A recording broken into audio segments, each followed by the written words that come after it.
ಮಂಗಳೂರಿನ ಕುಲಶೇಖರ ಜ್ಯೋತಿನಗರದಲ್ಲಿ ಪುನರ್ ನಿರ್ಮಾಣಗೊಂಡ ಶ್ರೀ ಧರ್ಮಶಾಸ್ತ್ರ ಮಂದಿರದ ದಶಮಾನೋತ್ಸವ ಸಂಭ್ರಮ ಮತ್ತು ನೂತನವಾಗಿ ನಿರ್ಮಾಣಗೊಂಡ ಶಬರಿಧಾಮ ಸಭಾಭವನದ ಉದ್ಘಾಟನಾ ಕಾರ್ಯಕ್ರಮ ಶ್ರೀ ಧರ್ಮಶಾಸ್ತ್ರ ಮಂದಿರ ಟ್ರಸ್ಟ್ ಮತ್ತು ದಶಮಾನೋತ್ಸವ ಆಚರಣಾ ಸಮಿತಿ ವತಿಯಿಂದ ಧಾರ್ಮಿಕ ವಿಧಿವಿಧಾನದೊಂದಿಗೆ ನಡೆಯಿತು.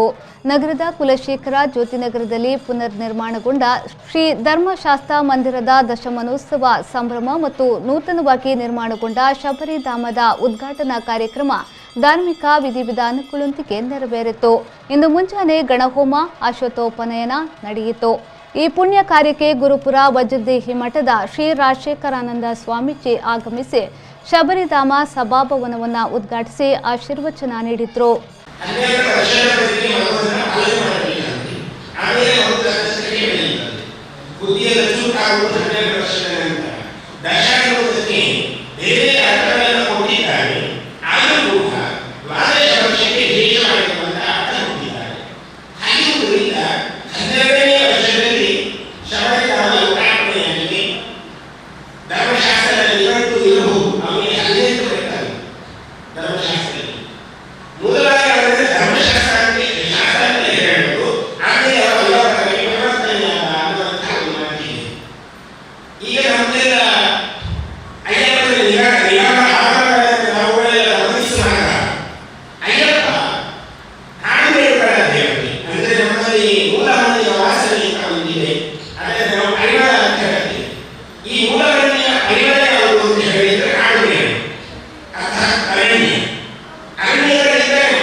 ಕಾರ್ಯಕ್ರಮದಲ್ಲಿ ಶ್ರೀ ಧರ್ಮಶಾಸ್ತ್ರ ಮಂದಿರದ ಟ್ರಸ್ಟ್ ಮತ್ತು ದಶಮಾನೋತ್ಸವ ಆಚರಣಾ ಸಮಿತಿ ಅಧ್ಯಕ್ಷರು, ಸರ್ವ ಸದಸ್ಯರು ಮತ್ತು ಊರಿನ ಅನೇಕ ಭಕ್ತರು ಪಾಲ್ಗೊಂಡು ದೇವರ ಕೃಪೆಗೆ ಪಾತ್ರರಾದರು.